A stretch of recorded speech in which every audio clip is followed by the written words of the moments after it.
Assalamualaikum warahmatullahi wabarakatuh. Selamat pagi ya saudara-saudara sekalian. Kita lanjutkan pembelajarannya. Kita masuk pada penghujung bab, yaitu masih mengenai bab kelima, mengenai kebijakan moneter dan kebijakan fiskal. Kita langsung saja untuk membahas permasalahannya.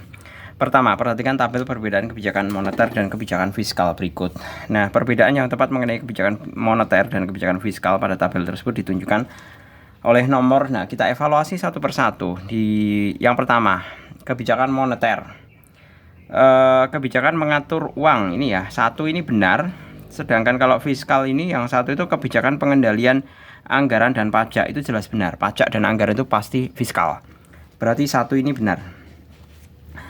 Kemudian yang kedua, pihak yang berwenang adalah Bank Indonesia. Kebijakan moneter itu juga benar. Kemudian kalau yang nomor 2, pihak yang berwenang adalah pemerintah, itu benar. Fiskal itu yang menentukan adalah pemerintah. Kemudian yang ketiga, salah satu tujuannya adalah mengatasi pengangguran. Moneter itu urusannya dengan keuangan, tidak ada urusan dengan pengangguran. Jadi 3 itu jelas salah ya. Kalau 3 di bagian moneter salah, otomatis fiskalnya nggak perlu dibahas. Coba kita cross check yang keempat. Contoh instrumennya adalah pengaturan diskonto dan cadangan wajib kas minimum. Itu jelas benar untuk mengatur banyak sedikitnya uang yang beredar di masyarakat. Itu pakai diskonto bisa, atau pengaturan cadangan wajib kas minimum. Yang 4 ini benar untuk moneter. Apakah fiskalnya 4 itu benar? Contoh instrumennya adalah penaikan tarif pajak dan pengaturan APBN. Jelas benar, 4 benar.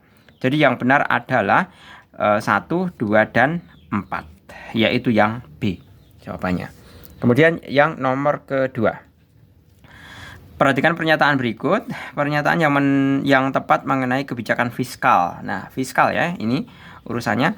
Kebijakan fiskal ekspansif adalah kebijakan yang dilakukan ketika pengeluaran pemerintah lebih tinggi dan pajak yang lebih rendah untuk meningkatkan pertumbuhan GDP real. Ini jelas benar.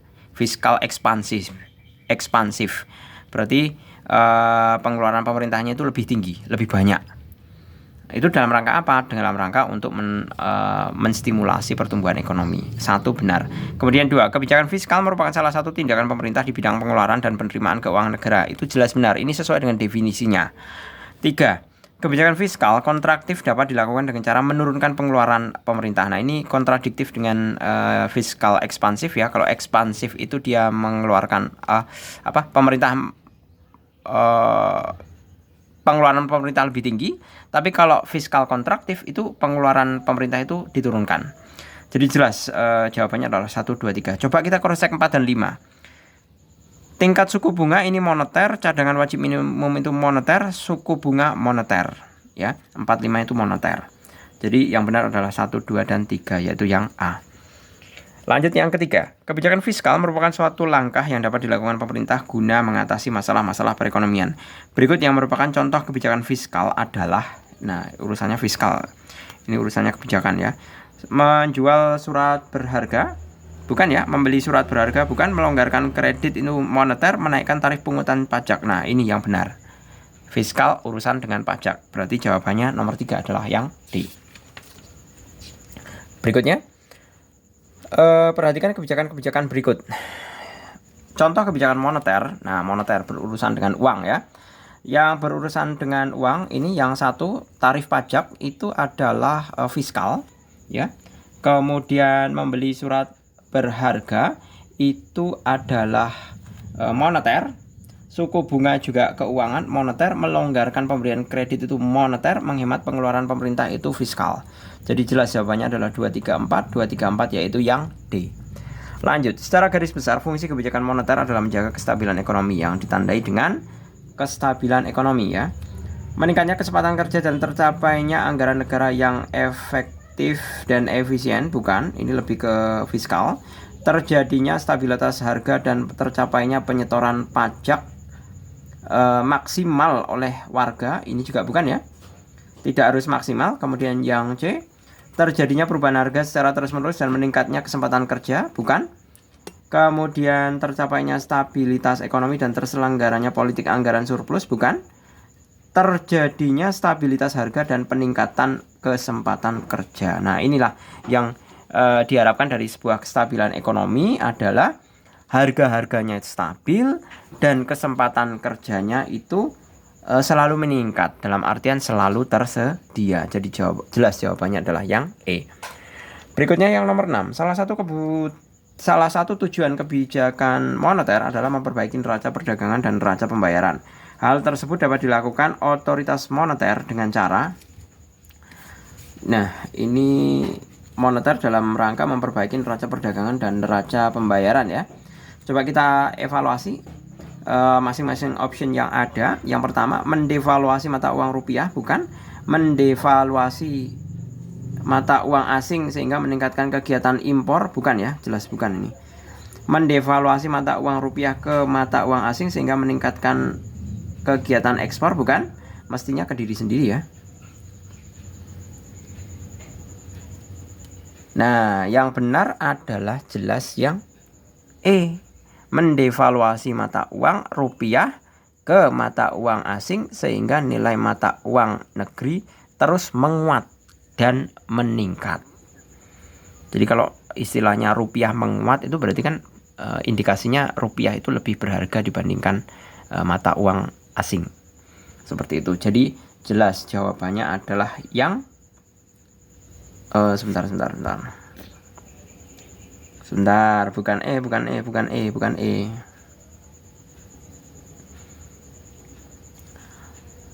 Orientasinya kalau untuk memperbaiki neraca perdagangan ya, di sini kan hubungannya neraca perdagangan dan neraca pembayaran itu pasti hubungannya dengan ekspor impor. Nah, yang lebih tepat adalah yang B, mendevaluasi mata uang kita sendiri dengan harapan meningkatkan ekspor. Seperti itu. Jadi jelas jawabannya adalah yang B. Jadi saya koreksi ya, bukan yang E ya. Karena di sini konteksnya adalah neraca perdagangan dan neraca pembayaran yang akan orientasinya diperbaiki. Seperti itu. Jadi tentu kita memilih yang berhubungan dengan bagaimana sih cara memperbaiki neraca pembayaran sama perdagangan. Neraca perdagangan dan pembayaran itu kan hubungannya dengan ekspor dan impor. Jadi jelas jawabannya adalah yang B. Kemudian nomor 7, otoritas moneter dapat melakukan kebijakan moneter ekspansif atau kegiatan uang longgar, easy money policy. Berikut yang merupakan contoh kegiatan moneter ekspansif itu adalah moneter ekspansif itu adalah meningkatkan pengeluaran ya tadi ya. Meningkatkan pengeluaran pemerintah berarti membeli surat-surat berharga di pasar modal. Ini yang lebih tepat. Soalnya kan konteksnya ekspansif. Kalau konteks ekspansif itu kan pengeluaran pemerintah harus lebih banyak. Jadi pemerintah itu mengeluarkan uang lebih banyak. Nah, bagaimana caranya? Caranya adalah dengan cara membeli surat-surat berharga yang ada di pasar. Membeli itu kan berarti kan pakai uang. Jadi pemerintah mengeluarkan uang ditukar dengan surat-surat berharga yang ada di pasar modal. Seperti itu. Jadi jawabannya adalah yang A. 8. Pandemi COVID-19 selain menimbulkan efek bagi kesehatan masyarakat, secara umum juga berdampak bagi perekonomian dunia. Hal ini ternyata menyebabkan resesi ekonomi yang dialami oleh banyak negara. Kebijakan yang dapat dilakukan oleh pemerintah untuk mengatasi masalah ekonomi tersebut, salah satunya adalah, nah, kita coba evaluasi, menambah jumlah uang beredar dengan menaikkan tingkat suku bunga. Nggak mungkin ya, menambah uang beredar kok dengan menaikkan tingkat suku bunga, nggak mungkin. Oh, bisa juga ya. Jadi daripada orang menyimpan uang di bank, sebentar. Daripada menaikkan tingkat suku bunga, ya malah orang menabung kan gitu. Bukan ya yang A. Menurunkan jumlah uang beredar dengan membeli surat berharga. Ini juga nggak mungkin. Kalau yang namanya membeli surat berharga itu pasti mengeluarkan uang. Uangnya beredar lebih banyak berarti. Kemudian yang C, menambah jumlah uang beredar dengan melonggarkan pemberian kredit. Nah, ini yang benar. Tapi kalau sesaat COVID, itu pemberian kredit itu juga sangat selektif ya. Bukan berarti langsung jor-joran semua jenis kredit itu dikucurkan. Biasanya, kalau menurut pengalamannya Pak Jul ya, Pak Jul kan juga wira swasta ya. Juga berhubungan dengan perbankan. Jadi bank itu kalau pada saat COVID itu mengucurkan kredit itu biasanya pada segmen-segmen tertentu. Biasanya yang segmen strategis. Saya rasa udah pernah saya singgung ya. Seperti biasanya yang berhubungan dengan sembako. Usaha-usaha sembako. Makanya yang berurusan dengan perut. Kemudian Kalau sektor-sektor yang sekiranya tidak strategis, misalkan dalam artian usaha pariwisata, kemudian usaha properti, ya, rumah, kredit KPR dan lain sebagainya, itu dibatasi, sangat-sangat dihindari. Soalnya apa? Pemberian kredit di situ nanti ada resiko kredit macet. Lah, orang COVID itu kan di lockdown ya, orang tidak boleh kemana-mana. Kalau misalkan bank mengucurkan kredit ke usaha-usaha wisata, padahal usaha wisata kan sedang lesu-lesunya. Nah, itu kan resiko kredit macet nantinya. Begitu juga kredit properti, mengucurkan kredit KPR jor-joran. Orang lagi lesu ekonominya, mana mungkin orang membeli rumah, kan logikanya seperti itu. Ya, jadi walaupun di sini jawabannya C, menambah jumlah uang beredar dengan melonggarkan pemberian kredit itu, tapi dengan asumsi pemberian kreditnya itu pada sektor-sektor usaha yang strategis. Gitu ya catatannya. Jadi jawabannya adalah yang 8 adalah yang C. Kemudian nomor 9. Perhatikan kebijakan berikut. Kebijakan yang dilakukan oleh pemegang otoritas moneter untuk mengurangi jumlah uang beredar adalah, untuk mengurangi jumlah uang beredar kita bisa mengusahakan yang pertama, membatasi pemberian kredit, itu jelas. Kemudian kalau menurunkan tingkat suku bunga, nggak mungkin. Kalau namanya kredit di bank itu turun, suku bunga kreditnya turun ya, tingkat suku bunganya turun, itu pasti orang berbondong-bondong untuk meminjam uang. Untuk apa? Untuk usaha. Berarti kontradiktif dengan mengurangi jumlah uang. Berarti dua ini bukan jawaban. Menaikkan cadangan kas minimum itu juga benar ya. Kalau misalkan cadangannya dari 3% kemudian lompat jadi 5% atau 8%, kan otomatis bank harus menyerap kembali uang dari masyarakat. Seperti itu. Jadi 3 ini juga benar. Kemudian menjual surat-surat berharga, kalau menjual surat berharga itu malah dapat uang banyak. Bukan ya? Sebentar. Menjual surat-surat berharga. Menjual surat-surat berharga. Berarti kan mendapatkan uang ya. Otoritas moneternya. Nah, itu kan uangnya jadi beredar lebih sedikit. Ya, benar ya. 4 itu juga benar. Tapi kalau yang kelima ini membeli surat-surat berharga, berarti kan surat berharga ditukar dari uang. Jadi pasar modal itu jadi punya banyak uang. Jadi masyarakat punya banyak uang, berarti itu kontradiktif dengan ini. Jadi 5 juga bukan jawaban. Jadi jelas jawabannya adalah 1, 3, dan 4. 1, 3, dan 4 yaitu yang C. Kemudian yang nomor ke-10. Perhatikan cuplikan berita berikut. Bank Indonesia menyatakan bahwa pada tahun 2020 ini terjadi penurunan suku bunga yang merupakan bagian dari kebijakan moneter dan longgarnya likuiditas yang akan mendorong suku bunga terus menurun. Tujuan dari kebijakan dari cuplikan tersebut adalah tentunya adalah kebijakan longgarnya likuiditas mendorong suku bunga terus menurun. Nah, kalau suku bunga terus menurun, otomatis kan orang ingin pinjam duit untuk usaha. Berarti apa? Meningkatkan jumlah uang yang beredar di masyarakat, yaitu yang D. Kemudian 11.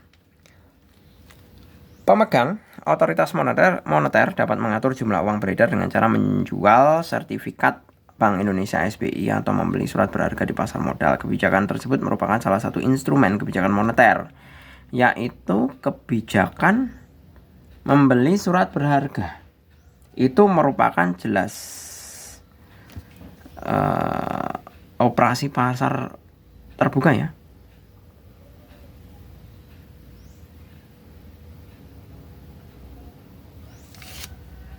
Mengatur jumlah uang beredar dengan cara menjual sertifikat bank.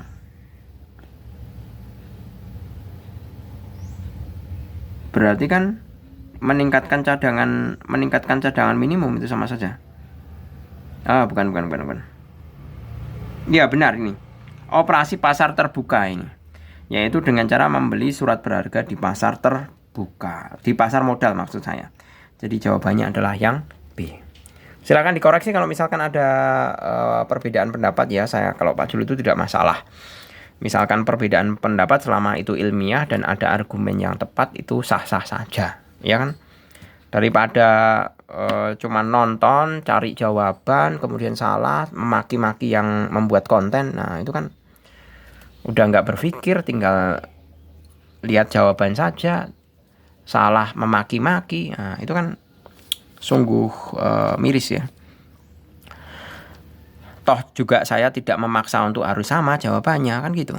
Oke, 12. Dalam kebijakan diskonto, Bank Sentral dapat mengeluarkan keputusan untuk menaikkan suku bunga. Hal yang akan terjadi akibat adanya kenaikan suku bunga oleh Bank Indonesia ya, atau Bank Sentral di sini, itu tentunya adalah kenaikan suku bunga, berarti jumlah uang beredar di masyarakat akan berkurang.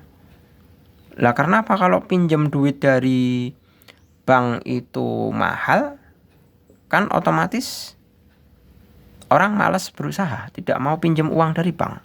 Sehingga uang di masyarakat itu akan berkurang. Jadi jawabannya jelas yang B. 13. Bank Sentral dapat menginstruksikan kepada Bank Umum agar menambah cadangan persediaan kas sebagai salah satu upaya pengaturan kebijakan moneter. Dampak dari kebijakan tersebut adalah, kita evaluasi, masyarakat lebih suka meminjam daripada menabung, bukan ya? Jumlah nasabah bank menambah cadangan persediaan kas. Mestinya malah lebih suka menabung ya. Jumlah nasabah bank yang meminjam uang lebih banyak, bukan. Jumlah uang beredar meningkat, bukan. Jumlah uang beredar meningkat juga bukan. Harga barang-barang akan turun akibat berkurangnya jumlah uang beredar. Nah, ini yang lebih tepat. Jadi logikanya seperti ini. Bank Umum menambah cadangan persediaan kas. Itu otomatis kan Bank Umum akan menyedot dana dari masyarakat dalam bentuk tabungan. Jadi langsung orang nabung diblok ya, tidak disalurkan dalam bentuk kredit gitu loh. Diblok, tidak disalurkan dalam bentuk kredit. Nah, kalau uang di masyarakat itu berkurang ya, otomatis akibatnya apa? Akibatnya adalah harga-harga barang itu akan kecenderungan turun. Seperti itu. Jadi jawaban yang nomor 13 adalah yang E. Kemudian nomor 14. Salah satu dampak dari pandemi COVID-19 adalah terjadinya lonjakan angka pengangguran di Indonesia. Salah satu kebijakan fiskal yang dapat dilakukan oleh pemerintah guna mengatasi hal tersebut dan juga mendorong pertumbuhan ekonomi Indonesia adalah tentunya adalah menurunkan tarif pajak mestinya. Ya kan? Logikanya seperti ini. Ekonomi lesu. Ya kan? Ekonomi lesu. Nah, mestinya kalau ekonomi lesu itu kan pemerintah bagaimana caranya membuat warganya bisa berusaha. Dengan cara apa? Dengan kalau segi moneternya, dari kebijakan moneternya, maka akan melonggarkan kredit dengan memberikan kredit. Ya kan? Kalau ada kredit, otomatis kan jadi tertarik. Itu dari sektor moneter. Nah, tapi kajiannya ini adalah dari sektor fiskal. Nah, kalau fiskal bagaimana caranya? Agar menarik kalau sedang ekonomi lesu, si wirausahawan itu bisa agar tetap terangsang untuk berusaha. Itu bagaimana cara? Longgarkan saja pajaknya atau hapuskan aja pajaknya. Seperti itu. Itu digunakan untuk mendorong agar ekonomi bisa berjalan terlebih dahulu. Nah, nanti kalau seketika ekonominya sudah berjalan kuat ya, ampuh terhadap goncangan krisis ekonomi, nah baru pajaknya diterapkan. Biasanya seperti itu. Jadi ada kelonggaran-kelonggaran pajak untuk memicu para wirausahawan atau para entrepreneur untuk berusaha. Jadi kalau dalam konteks ini adalah jelas menurunkan tarif pajak. Jadi ada dua kombinasi ya usaha pemerintah untuk menstabilkan ekonomi, bisa menerapkan kebijakan moneter maupun gabungan dengan kebijakan fiskalnya. Kemudian nomor 15, ada kalanya kondisi perekonomian suatu negara akan memanas, overheating, akibat beberapa faktor. Berikut yang merupakan kebijakan fiskal yang dapat dilakukan pemerintah dalam situasi tersebut adalah, nah ini kebalikannya dengan yang tadi ya. Kalau tadi kan lesu, kalau lesu itu pajaknya diturunkan, tapi kalau udah overheating, udah panas, jadi laju ekonominya terlalu cepat, itu juga terlalu berbahaya. Bahayanya apa? Gini, pertumbuhan ekonomi lambat itu buruk. Pertumbuhan ekonomi terlalu cepat atau terlalu tinggi itu juga mengkhawatirkan. Soalnya apa? Kan nanti kalau tiba-tiba tinggi itu ada kecenderungan untuk kemudian tiba-tiba anjlok. Seperti itu. Ya. Jadi kalau overheating, mekanisme agar tetap ekonominya tetap perekonominya tetap stabil. Jadi benar pertumbuhan ekonominya tinggi, yes, bagus. Tapi kalau terlalu tinggi itu nanti overheat. Sesuatu kalau berlebihan itu kan tidak baik. Jadi caranya, mekanismenya bagaimana? Jadi mekanismenya adalah dengan cara menurunkan pengeluaran pemerintah dan menaikkan pajak. Jadi kan logikanya seperti ini. Pertumbuhan ekonomi tinggi, ya, itu kan mengakibatkan segala macam usaha berjalan dengan lancar. Di satu pihak itu ada pihak yang sangat untung banyak sekali. Terutama adalah para usahawan atau wirausahawan, ya, yang di saat itu laku sekali. Nah, agar tetap stabil bagaimana caranya? Pajaknya ditinggikan. Nah, kemudian wirausahawan kan kalau misalkan pajaknya ditinggikan, dia akan berpikir, wah, ini kalau usaha saya tetap tak lanjutkan, saya pacu terus, itu ternyata pajak saya malah lebih tinggi. Nah, pasti dari segi wirausahawan dia akan mengerem. Ah, sudahlah, saya pakai pertumbuhan optimum saja. Saya rasa pabrik saya sudah optimum sekian. Dengan keuntungan sekian dan pajak yang saya bayarkan sekian, saya sudah ikhlas. Nah, pertimbangannya seperti itu. Ya. Jadi kalau overheating tidak bagus, kalau lesu atau bahkan pertumbuhan ekonomi minus itu juga tidak baik sama sekali. Kalau saat Covid kita dulu pernah mengalami pertumbuhan ekonomi itu sampai minus 5 ya. Pertumbuhannya 5%, minus 5% loh ya. Seperti itu, pernah mengalami kita. Jadi jelas jawabannya adalah yang B. Kemudian nomor 16. Perhatikan cuplikan berita berikut. Fungsi APBN untuk perekonomian Indonesia nyata terlaksana di tengah ketidakpastian ekonomi global akibat adanya berbagai peristiwa dunia, mulai dari tensi perdagangan hingga krisis delay. Dalam menjalankan tugas ini, APBN bersifat counter cyclical ya, yang memberikan stimulus fiskal terhadap pertumbuhan ekonomi. Sampai dengan tanggal 30 November 2019, defisit mencapai 2,29% per PDB. Nah, ini boleh toh defisit. Tetapi angka defisit anggaran telah turun menjadi 2,21% per 13 Desember 2019 yang disebabkan oleh adanya kenaikan pertumbuhan penerimaan pajak serta optimalisasi belanja. Nah, berita tersebut merupakan salah satu contoh fungsi APBN ya, yaitu fungsi APBN itu digunakan sebagai stabilisasi ya, menstabilisasi pertumbuhan ekonomi. Jadi APBN antara kita tahu defisit sebuah anggaran itu kan diperoleh dari APBN. Defisitnya mulai 2,29 pada bulan November, kemudian di sini 2,21% pada Desember. Nah, itu kan pertumbuhan defisitnya atau perubahan defisitnya pada APBN. Nah, dengan diketahuinya defisit itu sama saja mengatakan apa? Bahwa APBN itu berfungsi sebagai stabilisasi keuangan. Jadi antara uangnya stabil atau tidak itu dilihat dari APBN. Apakah dia surplus, apakah dia impas, atau apakah dia defisit. Jadi jelas jawabannya adalah yang D. Kemudian 17. Negara mendapatkan berbagai sumber penerimaan baik dari dalam maupun luar negeri ya. Berikut yang merupakan sumber penerimaan pemerintah pusat itu jelas. Retribusi daerah itu untuk daerah, kemudian laba BUMN dan pajak kendaraan bermotor. BUMN ke pusat iya, tapi pajak kendaraan bermotor itu untuk daerah. Pajak tontonan daerah, pajak tontonan itu untuk daerah, pertambahan nilai itu pusat, pajak penghasilan pusat, PBB pusat. Jelas jawabannya adalah yang D.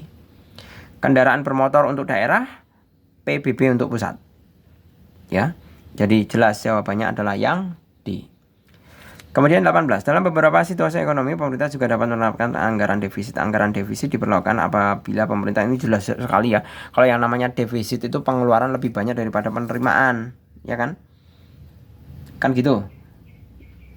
Nah, alasannya apa boleh defisit? Pak Jul sudah terangkan pada beberapa video sebelumnya ya.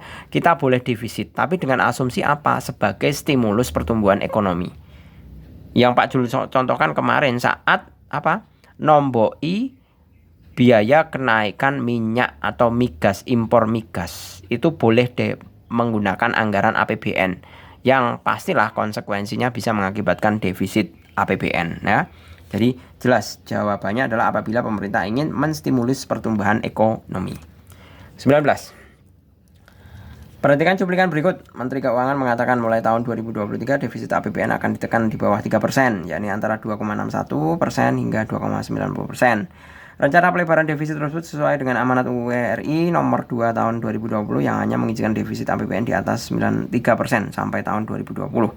Berdasarkan informasi tersebut, APBN oleh pemerintah digunakan sebagai alat untuk memelihara dan mengupayakan keseimbangan fundamental perekonomian, ya. Dalam hal ini, pemerintah melaksanakan fungsi jelas tadi sama dengan nomor 16 ya, fungsi stabilisasi. Seperti itu. Tapi sebentar. Menteri Keuangan mengatakan mulai tahun 2023 defisit APBN akan ditentukan di bawah 3%, yakni antara rencana pelebaran defisit itu sesuai dengan pasal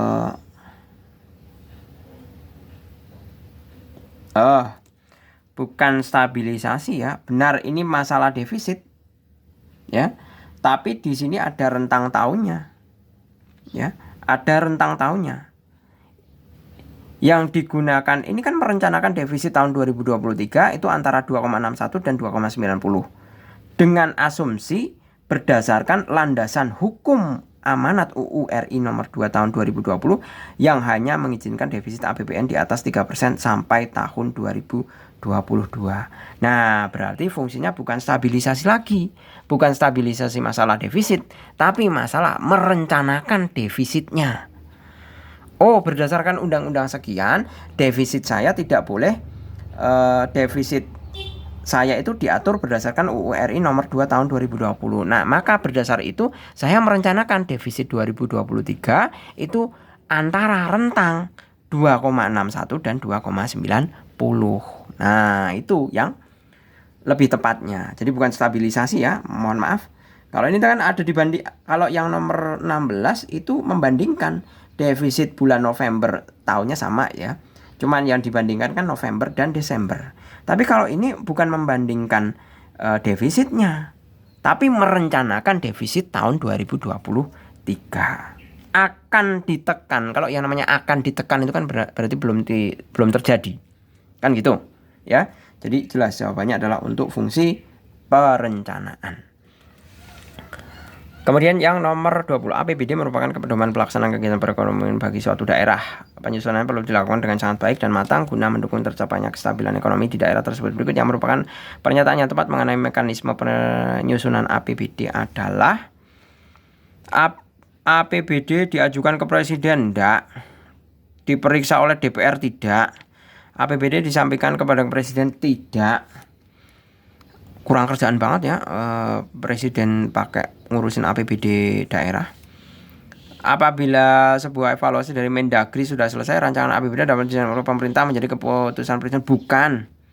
Apabila hasil evaluasi rancangan APBD oleh Mendagri tidak ditindaklanjuti, Mendagri berhak untuk membatalkannya dan memutuskan penggunaan pagu APBD tahun sebelumnya. Nah, ini yang lebih tepat. Jadi kalau APBD untuk pertanggungjawaban daerah itu biasanya cukup sampai dengan Mendagri saja, Menteri Urusan Dalam Negeri ya, tidak sampai ke Presiden. Oh, kurang kerjaan banget Presiden ngurusi APBD daerah. Daerah itu kan nanti levelnya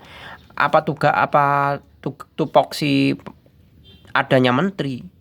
Menteri itu kan seyogianya dipilih untuk membantu Presiden. Menteri itu dipilih dan diangkat oleh Presiden dan bekerja dan bertanggung jawab terhadap Presiden. Nah, kalau konteks APBD itu biasanya ke Mendagri, urusannya Kementerian Dalam Negeri. Oke, gitu ya. Saya rasa cukup, semoga bermanfaat. Misalkan ada feedback atau silang-silang pendapat, enggak masalah, silahkan kamu utarakan di dalam kolom komentar. Terima kasih, selamat sore. Assalamualaikum warahmatullahi wabarakatuh.